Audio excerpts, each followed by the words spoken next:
판사 출신이죠. 더불어민주당 박범계 의원이 SNS에 글을 올려서 전광훈 보석 하루빨리 취소하라 이렇게 요구했네요. 국가 사회를 분열시키고 코로나 방역을 방해하고 있고 실정법 위반하고 있다 이런 취지인데요. 자, 게다가 이제 구상권 청구 등등 법적 쟁점이 여럿 있어서 박범계 의원 바로 연결해 보겠습니다. 안녕하세요. 네, 반갑습니다. 안녕하세요. 네. 애초에 전광훈 목사가 구속된 사유가 뭐였죠? 선거법 위반이었죠. 지난 총선 전에 네, 그 황교안 대표 이렇게 해가지고 맞아요. 같이 집회도 하면서 자유우파가 200석을 차지해야 된다. 황교안 대표가 를 중심으로 똘똘 뭉쳐야 된다. 이런 발언들을 했었죠. 네. 그랬다가 보석이 된 사유는 뭐였습니까? 보석 사유는 일반적인 보석 사유와 또 특별 조건을 부과해서 하는데요. 예. 보통 보석을 하는 경우에는 대체로 본안 재판에서 큰 중형이 예상되지 않는 경우, 조금 이제 봐주는 측면에서 보석을 하기는 합니다. 예. 이 사안에 대해서는 보석 사유로 재판장이 판단을 한 것 같습니다. 보석을 네. 청구한 거는 건강상 이유 때문이었나요? 건강 이유가 그 당시 하루도 수감 생활을 견뎌내기 어려울 정도로 굉장히 아주 절체절명의 건강 이유를 들긴 들었었죠. 그러나 네. 그 뒤에 활동을 보면 전혀 건강상의 문제는 없다는 것이 증명이 됐습니다. 근데 그런데 보석을 허가하면서 무슨 집회나 이런 데 가지 말 것 등등의 조건이 붙었었지 않습니까? 그렇습니다. 집회 금지라는 조건을 강력하게 걸었고, 예. 또 주거지로 제한한다. 동어 반복 같은데요. 예. 지금 살고 있는 집에서 머물러라 이런 취지인데 나가지 마라. 네, 아시다시피 그 뒤에 여러 차례 집회에 참여하고 본인이 주도하는 대규모 집회를 열었지 않습니까? 그래서 검찰 측에서 광화문 집회 바로 다음 날인 16일 날 보석 취소해달라고 법원 측에 청구를 한 거죠.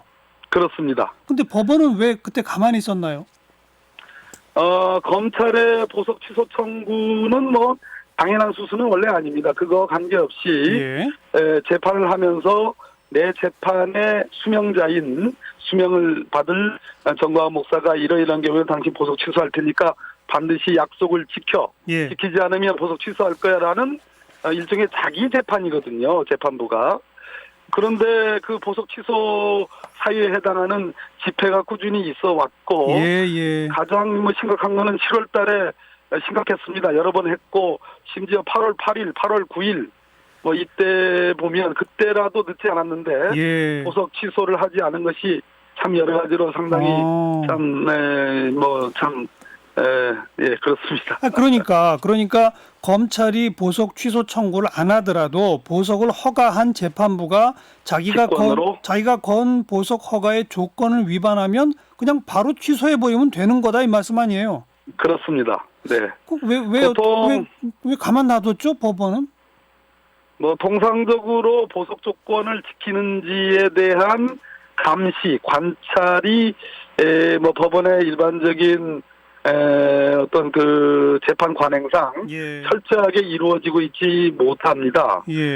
법원은 얼마든지 그 보석 조건을 지키고 있는지를 관공서를 통해서 얼마든지 사실 조사를 할 수 있는 권한이 법에 되어 있습니다. 경찰을 동원하는 경우도 있고 검사에게 명을 할 수 있고 관계 공무소 공공기관의 조회를 통해서 확인할 수 있는데요. 실제로 이명박 전 대통령에 대한 보석에 대해서는 담당 재판부가 그렇게 철저하게 경찰을 통해서 조건을 지키고 있는지를 모니터링 감시를 해왔습니다. 근데 이 전광훈 목사는 굳이 관공서를 이용하지 않더라도 언론을 두드려만 봐도 이분이 다 보도가 되는데요.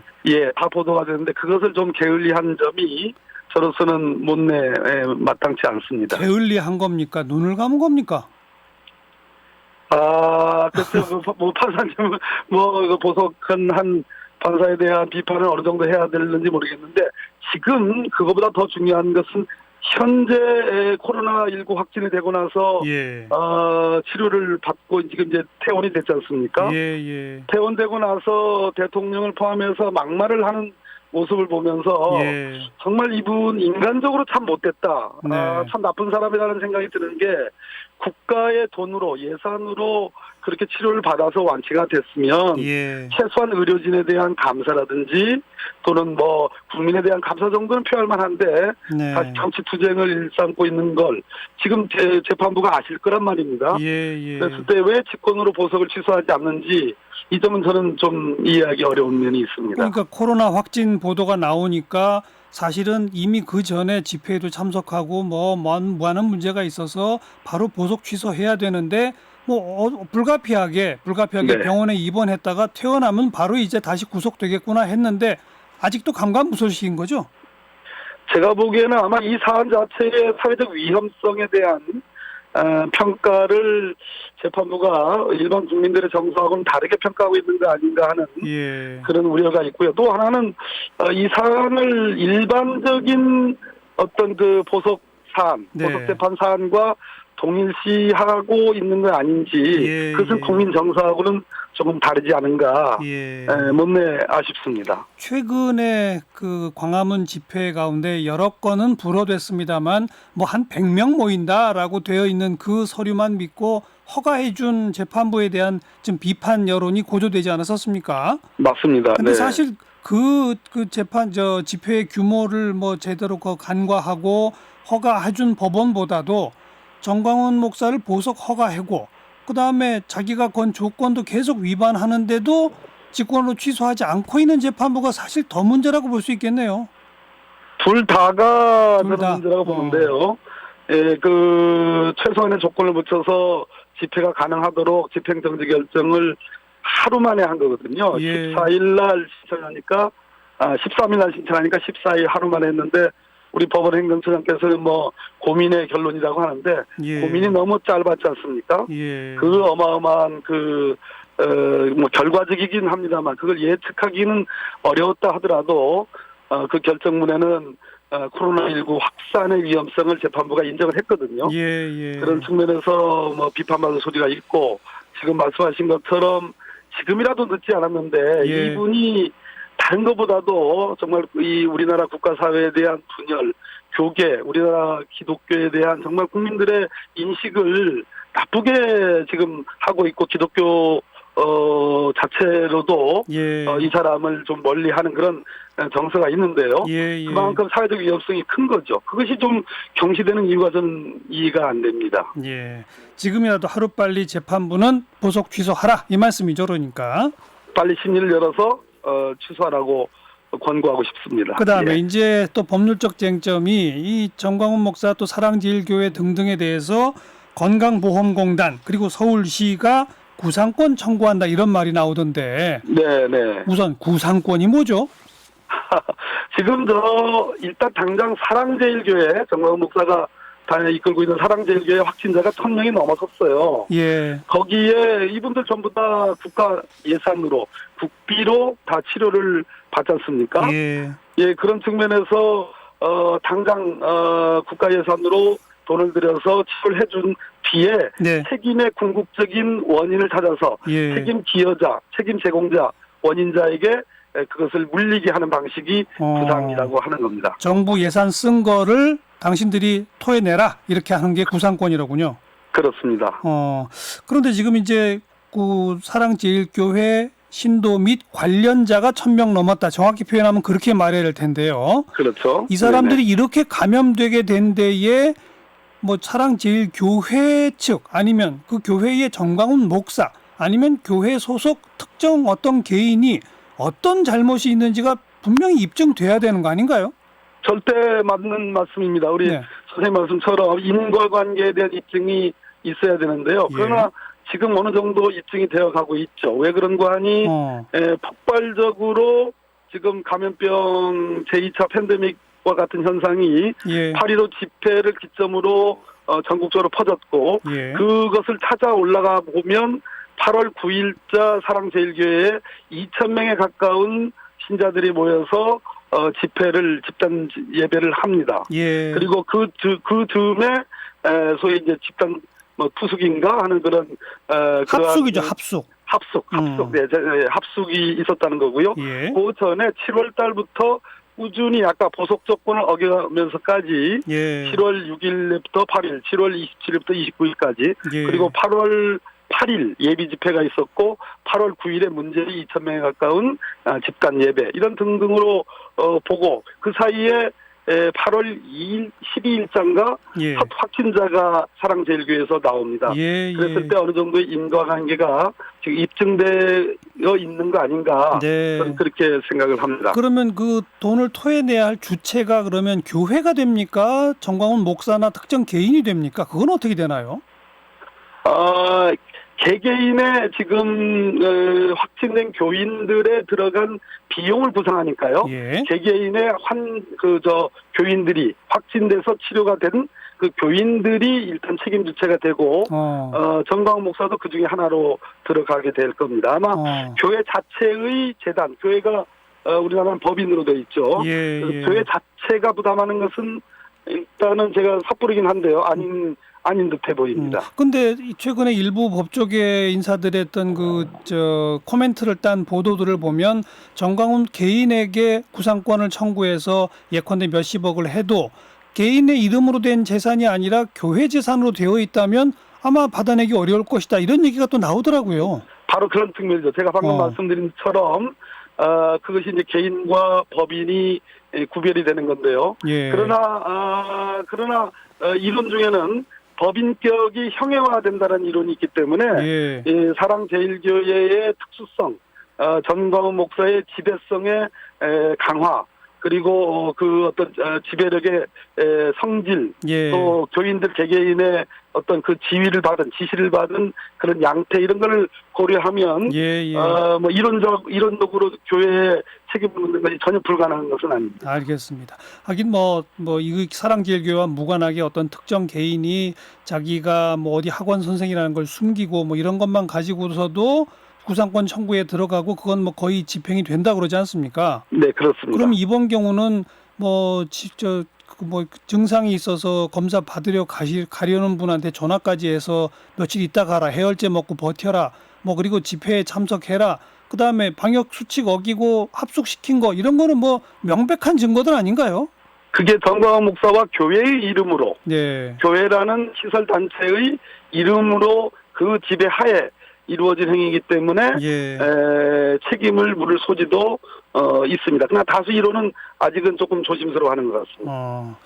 건강보험공단 서울시 이 양측이 구상권 청구의 주체인가요? 우리 정부는 그게 안 되나요? 이 비용을 어떻게 분담했느냐가 문제인데요. 서울시와 정부, 건강보험공단 다 아마 그 분담금만큼의 청구 주체가 될 것 같습니다. 알겠습니다. 저희가 이제 뭐 빅데이터나 이런 거 분석하는 코너도 있는데 그런 코너에서 보니까 정광훈 목사가 맹활약을 하면 할수록 지금은 이제 국민의힘이 된 미래통합당의 지지도가 뚝뚝 떨어지더라고요. 네. 그걸 알아서 그런지 지금 국민의힘 측에서는 이쪽 세력하고 좀 선긋기를 하려고 하는 모양새가 보이는데 이건 좀 정치적으로 어떻게 보세요? 저는 이제 정치적인 위상을 달리하니까요. 예. 그러나 제가 보기에는 아스팔트 세력으로 소위 속칭되는 소위 동원 능력에 관해서는 무시 못할 부분이 있어요. 그래서 8.15 집회에 그 유명한 민경우 의원이나 김진태 전 의원이나 또 현역 의원도 참여를 했고요. 예. 또 누굽니까 또 있었는데. 예. 제가 보기에는 정치적으로 그 일종의 현찰 비슷한 거거든요. 현찰.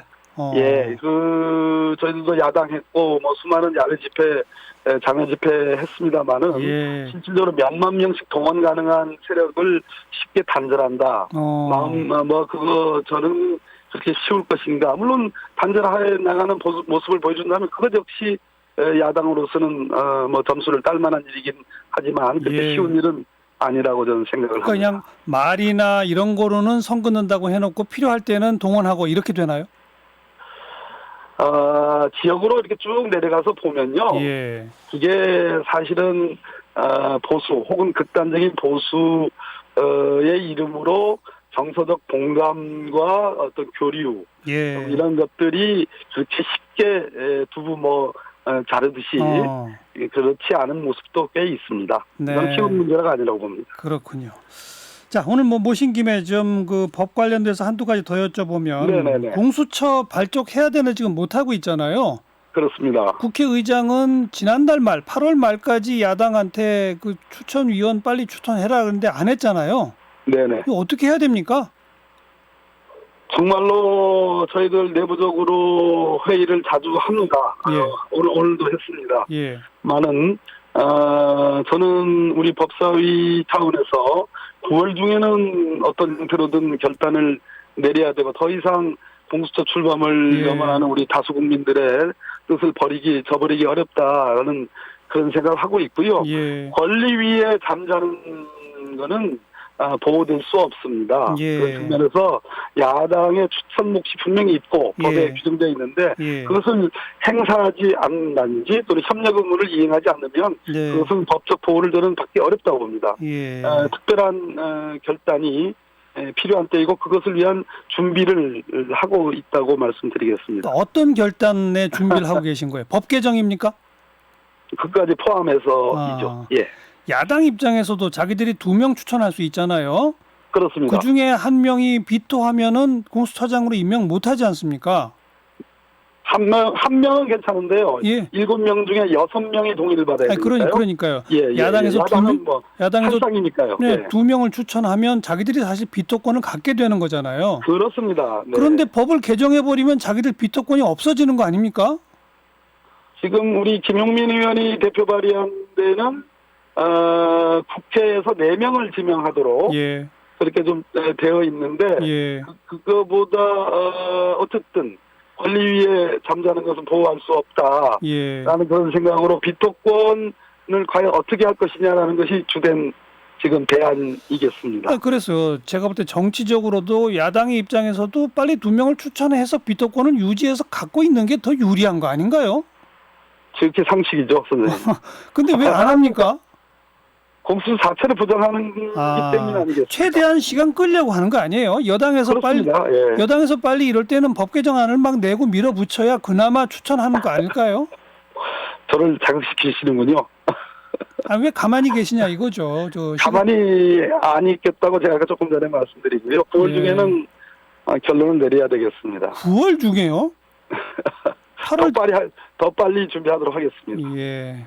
네. 알겠습니다. 지켜보겠고요. 그 여야 협치 차원에서 다시 상임위원장 얘기가 나오던데 어떻게 뭐 법사위원장 전 후반기 나눠서 이런 것도 가능한가요? 어떻게 되는 건가요?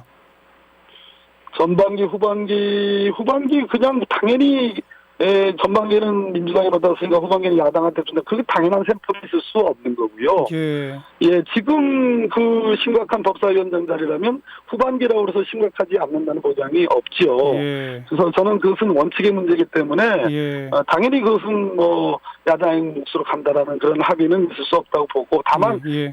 박병석 국회의장께서 제안한 것처럼 집권 그 중간 사이에 이제 대통령 선거가 있으니까요. 예. 예, 그거와 연동시켜서 얘기할 정도는 뭐 얘기해 볼 수는 있다고 생각은 합니다. 법사위의 그 체계작구 심사권 같은 걸 없애거나 이런 전제가 있다면 또 검토 가능한가요? 네, 가능합니다. 뭐 그것은 지금의 법사위에 대한 여러 비난 중에 하나니까요. 알겠습니다. 네. 여기까지 말씀드릴게요. 오늘 고맙습니다. 네, 감사합니다. 더불어민주당 박범계 의원이었어요.